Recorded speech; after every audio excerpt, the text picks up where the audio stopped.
Assalamualaikum warahmatullahi wabarakatuh.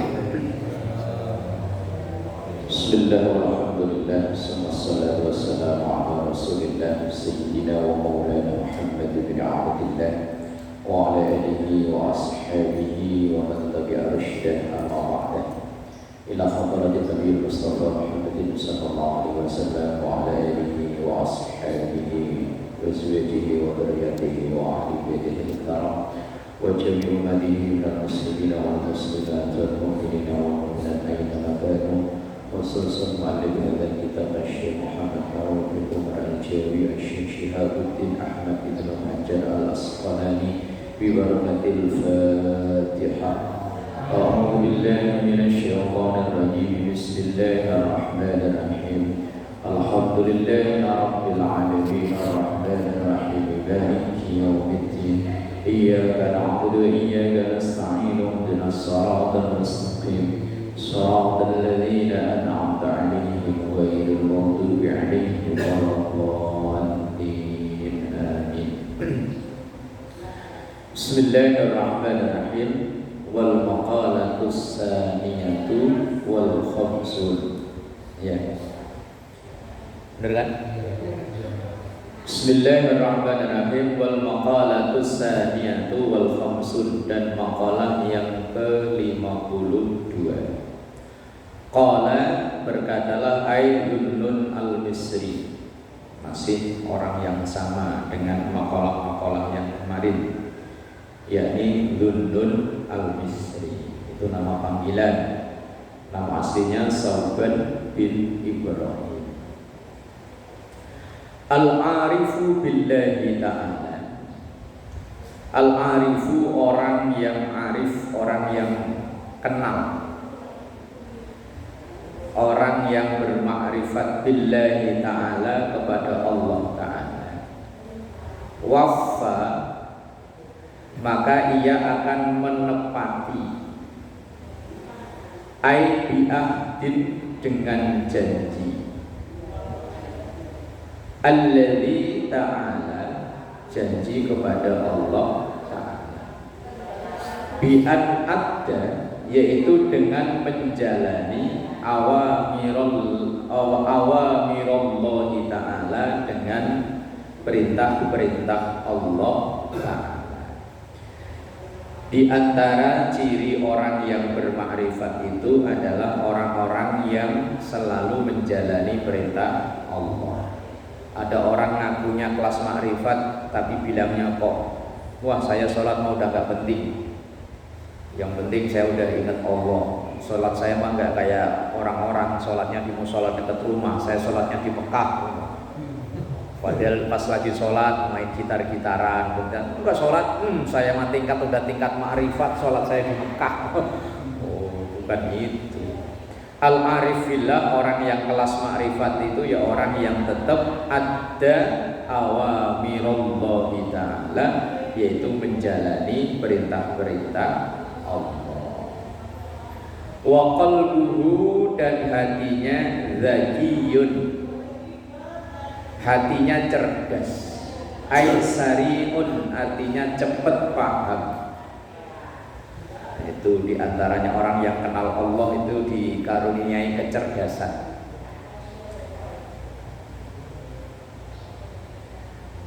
Para orang-orang hebat, wali-wali Allah itu memang cerdasnya luar biasa. Mungkin kalau wali-wali Allah itu dulu gak cerdas, Islam gak mayoritas di Indonesia. Wali Songo, Sunan Kalijogo itu untuk mengajarkan wudhu kepada orang yang benar-benar awam. Sementara masyarakat itu demen banget sama wayang. Itu cara beliau begitu cerdas, luar biasa. Yaitu setiap hari tertentu dia nanggap wayang di masjid. Kalau orang sekarang langsung digeruduk, bid'ah nanggap wayang di masjid. Cuman itu sebagai sarana untuk narik warga. Ya saat itu warga masih awam, sama sekali gak kenal Islam. Lah karena seneng wayang, begitu mau nonton wayang syaratnya, kalau mau nonton wayang syaratnya cuci tangan. Besok lagi kalau nonton wayang syaratnya cuci muka. besoknya lagi cuci tangan, besoknya lagi basahi rambut, besoknya lagi cuci kaki, akhirnya jadilah wudu. Oh, itu cerdasnya.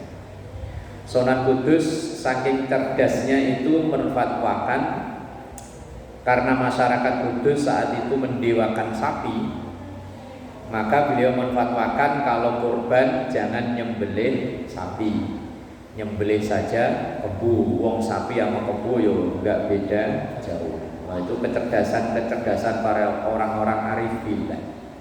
Kalau nggak cerdas begitu, mungkin Islam nggak mayoritas di Indonesia ini. Kalau kayak yang sekarang bentar-bentar bid'ah, orang pada takut. Mukanya nggak ada senyum-senyumnya, ketemu orang manyun, kabutan jenggot.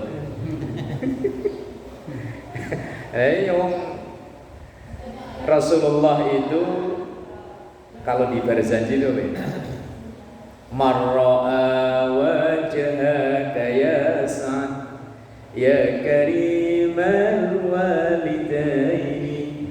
Orang yang ketemu dengan Rasulullah itu ya Sa'd akan bahagia. Berarti kan wajah Rasulullah memancarkan senyum bahagia.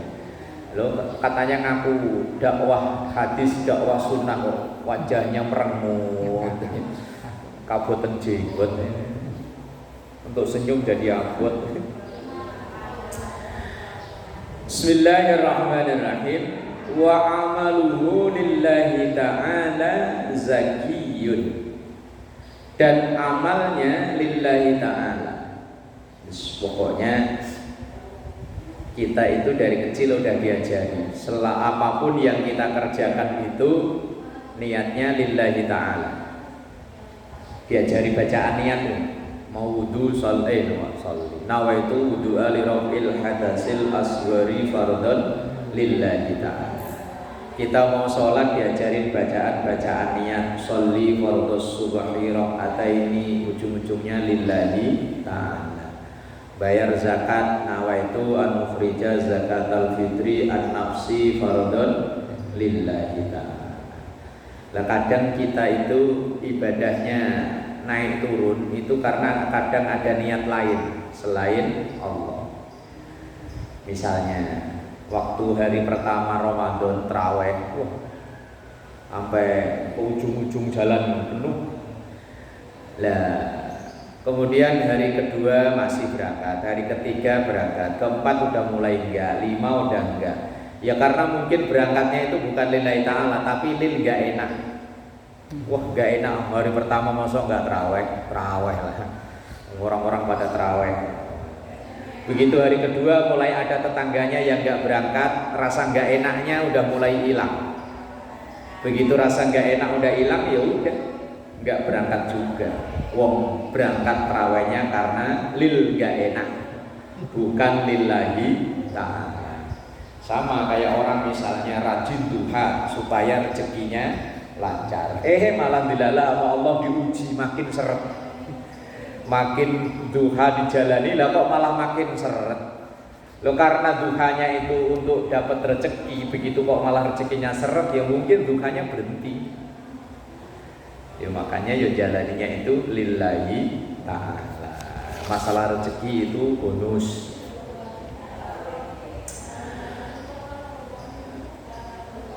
Wa amaluhu lillahi ta'ala zakiyun, ay solihun, amal soleh, zahidun yang selalu bertambah, fi kulli waktin, dalam setiap waktu. Itu orang-orang yang arif billah. Bismillahirrahmanirrahim. Wal maqalatus salisatu wal khamsuna, dan makalah yang ke-53. An Abi Sulaiman Ad-Darani, dari Abu Sulaiman Ad-Darani. Annahu qala, sesungguhnya dia mengatakan, aslu kulli khairin, asal atau dasar dari setiap kebaikan itu, fit dunya, baik kebaikan urusan dunia, wal akhirati, dan urusan akhirat, yaitu al-khaufu minallah, takut kepada Allah. Kebaikan apapun di dunia ini yang berurusan dengan dunia maupun berurusan dengan akhirat, itu sumber awalnya adalah takut pada Allah. Gimana orang mau curang, kalau takut sama Allah ya nggak jadi curang ya. Orang yang jualan misalnya, timbangannya diganjel, ditimbang sama dia kelihatannya sekilo mantep, begitu yang beli dibawa pulang cuma 8 on. Lah orang yang mau berbuat begitu kalau takut sama Allah kan nggak jadi.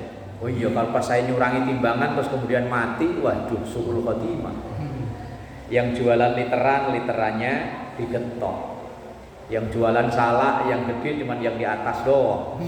Yang di bawah itu kecil. Jualan duren yang dikasih gula pisaunya. Durennya empuk. Lah kalau orang-orang yang curang itu kok takut sama Allah, ya enggak jadi curang. Lah orang sering melakukan curangan karena lupa diawasi oleh Allah. Maka segala sumber kebaikan itu berawal dari takut kepada Allah. Berangkat ke Waswalo kok pulang Pakalolo. Berangkatnya Swalo 15.000. Begitu ke masjid, wih Pakalolo ini 500.000. Tapi begitu waduh mau ditukar, waduh ini Rokib Atid nyatet juga jadi. Tapi kok nggak inget kalau dicatat sama Rokib Atid ya jadi.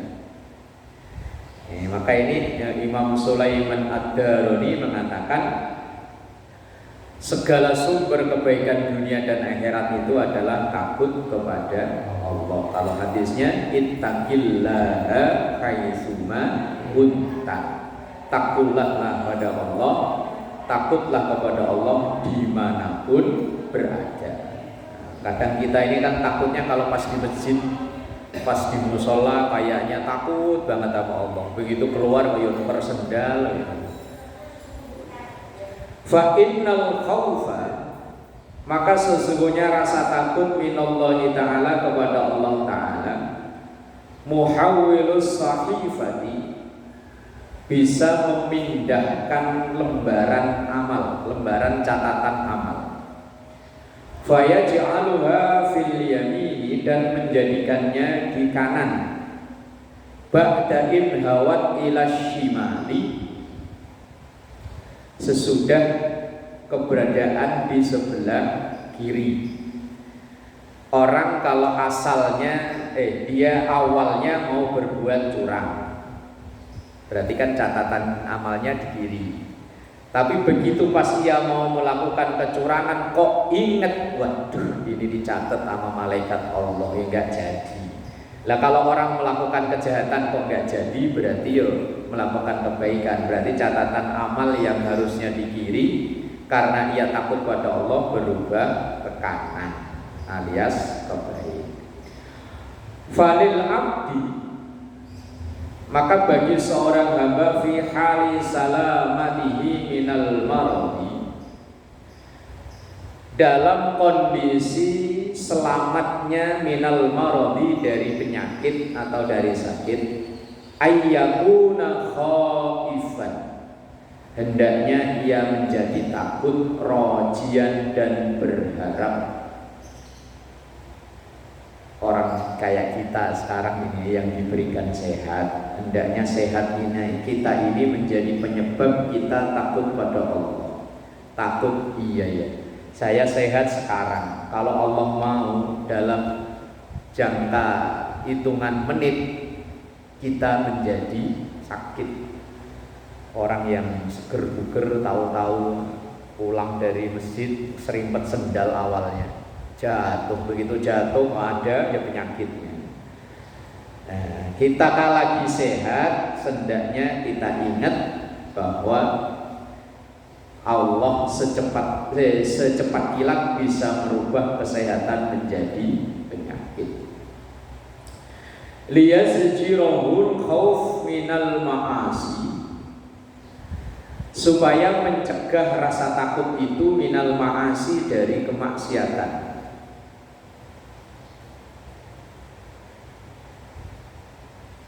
Wa yab'asuhur raja'u, dan menjadikan pengharapan ala tisabil amalis sholihi, untuk bisa berbuat melakukan amal sholih.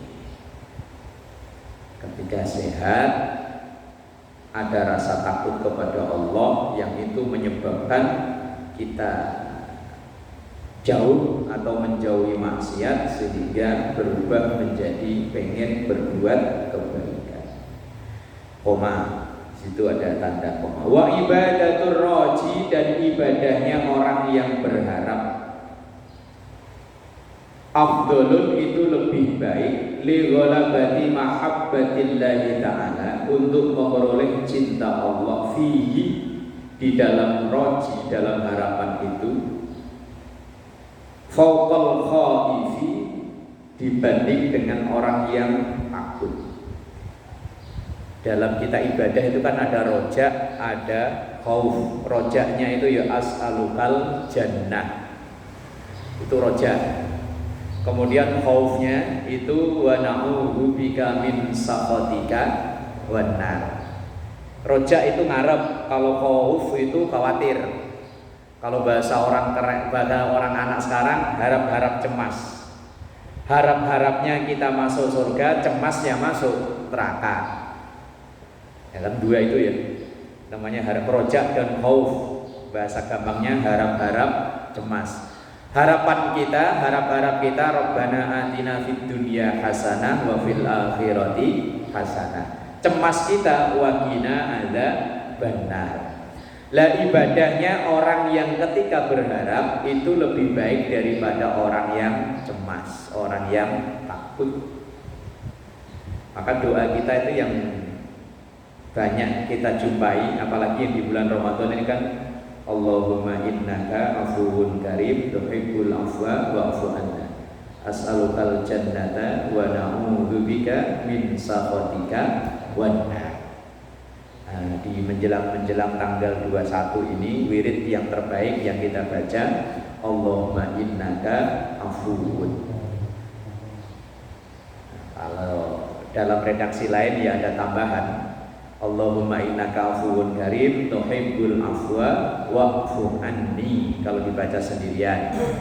Kalau ada yang mengaminkan wa'fu anna. Nah, ini bacaan wirid kita ketika udah masuk tanggal 21 Ramadan sampai nanti selesai Ramadan, dengan harapan membaca wirid itu Lailatul Qadar mampir ke kita dengan baca Allahumma innaka afuwun tuhibbul afwa wa'fu anni, Allahumma innaka afuwun karim tuhibbul afwa wa'fu anni ya karim. Nah, itu wiridan kita tambah di sela-sela sambil nunggu buka puasa atau sambil nunggu apa, baca itu Allahumma innaka afuwun tuhibbul afwa wa'fu anni.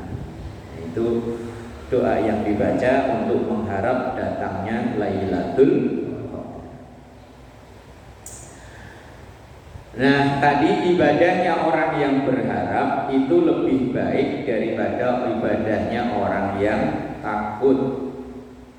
Wal maliku, dan seorang raja, yafriku, itu bisa membedakan bainaman, di antara seseorang yahdimuhu, yang mengabdi, ittiqa'a iqabihi, karena takut siksanya, waman, dan seseorang yahdimuhu roja'a karamihi, yang mengabdi karena mengharap karomahnya atau mengharap kemurahannya. Wa may yahdimuhu, dan orang yang mengabdi la li syai'in, bukan karena tujuan apa-apa.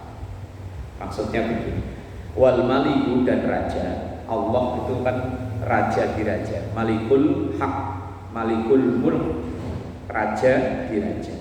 Allah Maha tahu orang yang beribadah mengabdi pada Allah itu karena memang takut pada azab Allah, ittiqa'a iqabihi, atau ia mengharap pahala surganya Allah, atau memang dia nggak ngarep apa-apa, yang diharap cuma Allah. Kayak lagunya Ahmad Dhani yang dulu, bila surga dan neraka tak pernah ada, maukah apa itu lanjutnya sujud kepadanya. Nah, itu ya. Kalau seandainya surga dan neraka itu kok enggak ada, lah kita ini masih mau sujud pada Allah kok enggak? Wong yang kita sujud ini kan ngarepnya surga, takut neraka. Lah kalau surga dan neraka enggak pernah ada, lah terus masih mau sujud kok enggak? Lah kalau dalam munajatnya Robi'ah Al-Adawiyah, Robi'ah Al-Adawiyah itu wali perempuan yang terkenal, wali perempuan sufi yang terkenal. Dalam doanya begini, ya Allah, kalau saya ibadah ini karena ngarep surgamu, jangan masukkan aku ke dalam surgamu. Kalau saya ibadah ini karena takut nerakamu, lemparkan saja aku ke dalam nerakamu. Tapi kalau aku ibadah ini karena engkau, karena ridhomu, maka berilah, karuniakanlah ridho. Jadi kalau bahasanya Robi'ah Al-Adawiyah, dia ibadah itu yang dituju ya Allah, bukan surganya, bukan nerakanya. Kayak syair Abu Nawas itu, yang ilahi lastu lil firdausi ala wala aqwa ala naril jahimi fahab li taubatan wafir dunubi fa innaka ghafirul dzambil azimi. Abu Nawas kan bilang, ilahi lastu lil firdausi ahla. Ya Allah, saya kalau ke surga gak pantas. Sholat saya modelnya begini, sholat 2 rakaat aja ingat Allah cuma tahu kapan. Sedekah ya masih mikir-mikir, sedekah juga nyari duit yang bontot aja. Surga gak pantas. Tapi wala aqwa ala nari jahim, kalau ke neraka ya gak kuat ya. Kita kan kayak Robi'ah Adawiyah. Saya gak pengen surga juga gak pengen neraka. Faham li taubatan wa ghfir dzunubi, tapi yang penting engkau ampuni dosa-dosaku dan engkau terima taubatku. Fa innaka ghafirul dzambil azim. Nah, itu bahasa-bahasa orang sufi. Yang diharap adalah ridho Allah, bukan surganya, bukan nerakanya. Dan Allah itu maha tahu hamba yang mengabdi karena pengen surga atau takut neraka atau enggak ngarep apa-apa kecuali hanya ridho Allah. Wa miftahud dunya, dan kuncinya dunia asyabu, kenyang, wareg. Wareg. Nah, kalau orang Jawa wareg, kalau orang Lampung apa wareg? Wis pokoknya kalau urusan dunia kalau lagi kenyang beres. Kerja kalau kenyang ya semangat. Cuman kadang kalau malah kenyang malah ngantuk ya.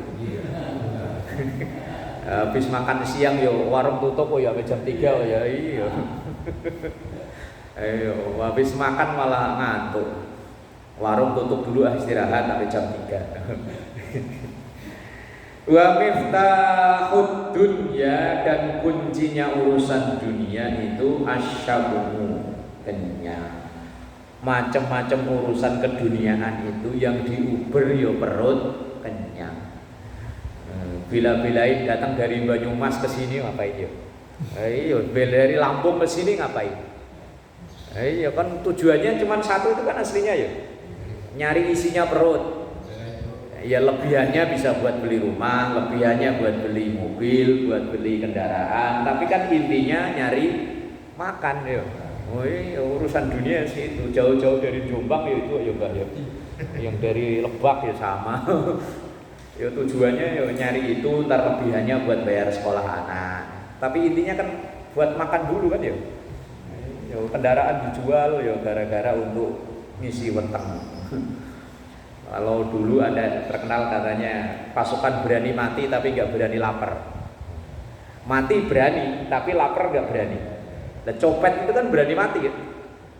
Kan nantang mau copet itu. Nyopet di tempat keramaian. Kalau ketangkepan resikonya mati. Itu berani kan berani mati tapi takut lapar. Ya urusan dunia kalau warak yuk beres. Apalagi warga NU, pokoknya urusannya makan. Tahlilan makan, ya, yasinan makan, selamatan makan, kumpul-kumpul makan, tadarusan makan. Pokoknya urusannya makan. Makan, lebaran kunduren kesono kemari yo makan. Maulid makan, percepat makan, Isra Mi'raj makan. Ngaji dia kalau nggak bulan puasa yo makan. Ya iya. Pokoknya miftahud dunya asyab. Wa miftahul akhirati, dan kuncinya urusan akhirat loncat ya. Fatuftahu, maka terbukalah umurud dunia, urusan-urusan dunia, bisyawai, dengan kenyang. Urusan dunia yang penting pokoknya kenyang dulu. Diajak kerja bakti, pokoknya makan dulu. Kerja bakti kalau nggak ada makanannya ya nggak jadi. Iya. Pokoknya makan sih. Mangan tak mangan dhisik.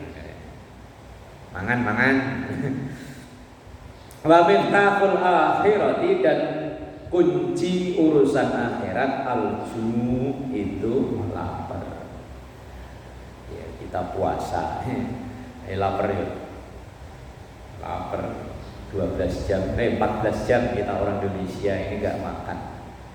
Tapi orang-orang yang berlayar katanya sampai ada yang 18 jam ya. Kayak apa ya? Kita orang Indonesia paling enak ya.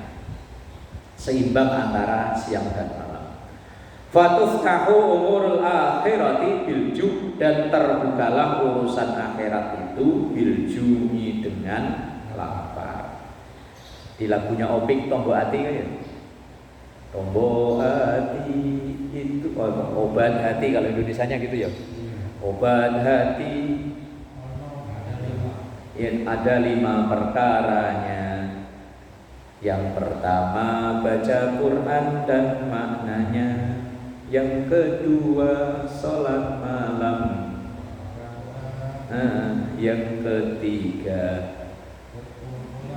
orang soleh. Yang keempat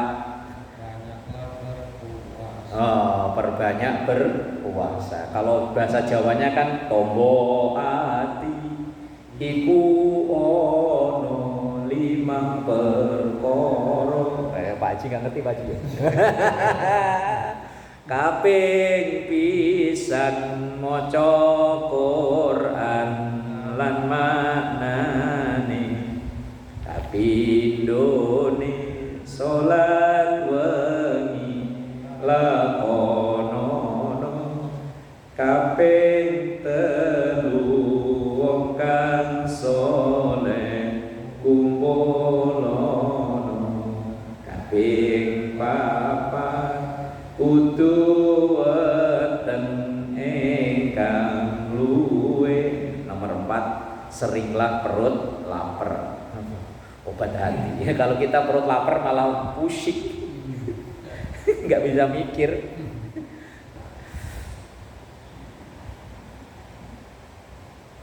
Kata tadi itu Imam Sulaiman Ad-Daruni, yang menjadi kunci urusan akhirat itu memperbanyak puasa alias lapar. Fatuftahu umurul akhirah, maka dibukakan pintu urusan akhirat biljuni, dengan lapar. Bahkan Rasul Shallallahu Alaihi Wasallam itu dalam banyak riwayat beliau itu sering ganjel perutnya dengan batu karena untuk menahan lapar. Nah, kalau kita nggak kuat lapar, ini seandainya kalau nggak wajib puasa juga nggak pernah lapar kita ini, ya bentar-bentar makan. Wal maqalatur rabi'atu wal khamsun wallahu a'lam bissawab. Maqalah yang ke-54.